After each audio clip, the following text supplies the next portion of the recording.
Capítulo 9. Tenochtitlán en armas. Al día siguiente de su llegada a Tenochtitlán, Tlacaelel inició la inspección de los efectivos militares con que contaban los aztecas para hacer frente a la inminente guerra que se avecinaba. Al pasar revista a los juveniles batallones que comandaba Moctezuma, el azteca entre los aztecas, tras de elogiarlos por su decidida voluntad de lucha y evidente entusiasmo, aprovechó la ocasión para hacerles ver el grave error en que había incurrido al pretender efectuar la defensa del reino, actuando en forma tan separada del resto de la sociedad. Resultaba imprescindible, afirmó, lograr cuanto antes esta efectiva participación de todo el pueblo en el esfuerzo bélico que habría de realizarse, pues de ello dependía el que se pudiese contar con algunas posibilidades de éxito en el grave conflicto al que se enfrentaban. Una vez concluida la revisión de las fuerzas militares del reino, Tlacaelel llevó a cabo un segundo acto público. Se dirigió a la población donde moraba Ixquizóchitl, con objeto de devolver personalmente a la inválida la canoa que ésta le prestara para cruzar el lago y hacer su arribo a la ciudad. La visita de Tlacaelel a la pequeña aldea fue motivo de una verdadera conmoción, no solo entre sus habitantes, sino en todos los pobladores de la comarca, los cuales acudieron de inmediato en cuanto se corrió la noticia de la presencia del portador del emblema sagrado en aquel sitio. Así pues, ante una concurrencia de regulares dimensiones, Tlacaelel hizo la devolución de la vieja canoa a una emocionada Ixquizóchitl, no sin antes pronunciar un breve discurso en el cual puso de manifiesto su agradecimiento por la ayuda recibida y su segura convicción de que para el futuro la bondadosa anciana sería objeto de mayores y mejores atenciones por parte de sus vecinos.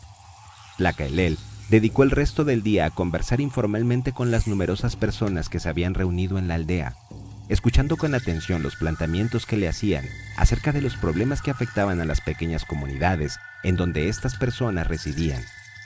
Al igual que ocurría en todas las poblaciones tenochcas que día con día se multiplicaban en las riberas del enorme lago, la mayor parte de las dificultades a que tenían que hacer frente los moradores de la región que visitaban a Tlacaelel provenía de la total carencia de coordinación en las actividades que cada una de las distintas poblaciones realizaba, lo cual se traducía en una incesante duplicación de esfuerzos y en la consiguiente pobreza de resultados. Con frases sencillas, pero impregnadas de un criterio práctico y realista, Tlacaelel explicó pacientemente a sus atentos interlocutores que jamás verían resueltos sus problemas mientras no lograsen conjugar esfuerzos y actuar en forma unificada. Era preciso, por ejemplo, construir asociaciones que agrupasen a los componentes de las distintas actividades productivas que se desarrollaban dentro de la sociedad azteca. Tlacaelel se comprometió a dar su más completo apoyo a las asociaciones cuya creación proponía, pero acto seguido manifestó que si bien esta tarea representaba una importante labor por realizar, el reino se enfrentaba a un problema inmediato mucho más urgente: la guerra en contra de los tecpanecas, de cuyo resultado dependía la sobrevivencia misma del pueblo azteca. ¿En qué forma tenían pensado participar los que lo escuchaban en tan decisiva contienda? Todas las personas que habían asistido al diálogo con el portador del emblema sagrado manifestaron un sincero interés por colaborar con la lucha, pero expresaron también su desconocimiento respecto a la mejor forma de actuar para lograr que dicha colaboración resultase lo más efectiva posible. Tlacaelel les indicó que debían incorporarse cuanto antes a los grupos organizados por Moctezuma y Citlalmina. En los primeros tenían cabida todos los hombres aptos para el combate y en los segundos la totalidad de la población civil. Concluida su visita a la aldea, el azteca entre los aztecas retornó al atardecer a Tenochtitlán, plenamente convencido de que los moradores de aquella comarca no se encontraban ya simplemente entusiasmados en favor de una independencia del reino, sino que participarían activamente en los denotados esfuerzos que implicaba el tratar de obtenerla. Lo ocurrido en la aldea donde habitaba Ixquizóchitl repitióse en forma más o menos parecida durante los incesantes recorridos que en los subsecuentes días llevó a cabo Tlacaelel por las diferentes comunidades de origen azteca existentes en las riberas del lago. En todas partes el portador del emblema sagrado escuchó con atención los problemas que le planteaban personas de los más distintos estratos sociales, manifestando siempre una profunda compenetración con los anhelos y aspiraciones populares, pero a la vez fijando elevados objetivos cuya conquista el pueblo jamás había soñado. En esta forma, la vigorosa personalidad de Tlacaelel constituyóse en el impulso rector que conducía al pueblo azteca en su lucha por liberarse del dominio tecpaneca. Las recientes direcciones que mantuvieron divididos a los tenochcas habían desaparecido y todos laboraban sin descanso con miras a incrementar su capacidad combativa. A su vez, Moctezuma era el jefe militar indiscutido del ejército tenochca. Sus excepcionales facultades de organización y mando, así como sus relevantes cualidades de estratega nato, hacían de su persona el guerrero insustituible dentro de las fuerzas aztecas. Y en verdad era necesario un carácter indomable como el de Moctezuma para atreverse a asumir la responsabilidad de la dirección de la guerra, dada la evidente desproporción existente entre los ejércitos contendientes. Los tecpanecas contaban con un numeroso ejército profesional, aguerrido y disciplinado, poseedor de una gran confianza en sí mismos como resultado de una ininterrumpida secuela de triunfos. Por si esto fuera poco, la prosperidad económica de la que disfrutaba el reino de Maxtla permitía a éste la posibilidad de incrementar considerablemente su ejército en el momento que lo juzgase conveniente, mediante la contratación de tropas mercenarias provenientes de las más apartadas regiones. En muy diferente situación se encontraba el ejército azteca, con la excepción de aquellos que habían militado como mercenarios en las huestes tecpanecas. Los demás integrantes de las fuerzas tenochcas poseían escasa o nula experiencia militar. Por otra parte, al ingresar al ejército, la totalidad de los hombres con capacidad para empuñar las armas, las actividades productivas habían quedado súbitamente abandonadas, originándose con ello no solo la omisa perspectiva de una inminente carencia de alimentos, sino también la insuficiencia de material bélico con el cual equipar debidamente a los guerreros.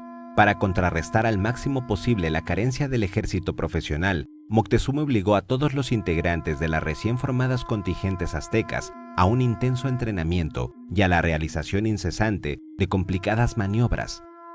El diario adiestramiento a que sometía Moctezuma a sus tropas resultaba a tal grado agotador que muy pronto éstas comenzaron a desear que los verdaderos combates se iniciasen cuanto antes, pues habían llegado a la conclusión de que la guerra resultaría un descanso en comparación con los rigurosos entrenamientos a que se encontraban sujetos.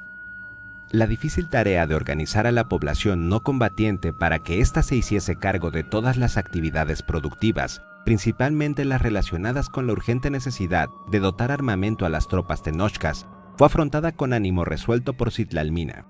Muy pronto la joven logró crear una vasta organización que abarcaba la totalidad de la población civil, cuyos integrantes, haciendo gala de un enorme entusiasmo y de una increíble imaginación creadora, generaban sin cesar ingeniosas soluciones para resolver cuantos problemas se planteaban.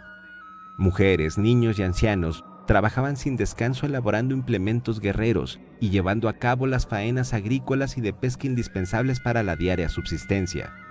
En el breve lapso de unas cuantas semanas, contadas a partir de la llegada de Tlacaelel a Tenochtitlán, el reino azteca se había transformado en una especie de enorme campamento armado, en donde todos sus componentes se aprestaban febrilmente para la contienda. Los acontecimientos que tenían lugar en Tenochtitlán eran objeto de profunda atención por parte de los tecpanecas. Hasta el último instante, Maxtla había sido de la opinión que las rivalidades existentes entre los dirigentes tenochcas terminarían por desatar una guerra intestina que le facilitaría enormemente recuperar el perdido control del reino azteca. Al ver definitivamente frustradas sus esperanzas en este sentido, resolvió que no debía intentarse ya lograr de nueva cuenta el sometimiento de los rebeldes, sino proceder a su completo exterminio. Plenamente consciente de la superioridad de recursos de los que disponía en comparación con los de sus enemigos, Maxtla decidió no correr riesgo alguno y por ende optó por no precipitar el inicio de las hostilidades, sino que primeramente se dio a la tarea de concentrar en Azcapotzalco la suficiente cantidad de fuerzas que le garantizasen la total destrucción de sus rivales en un único y demoledor ataque.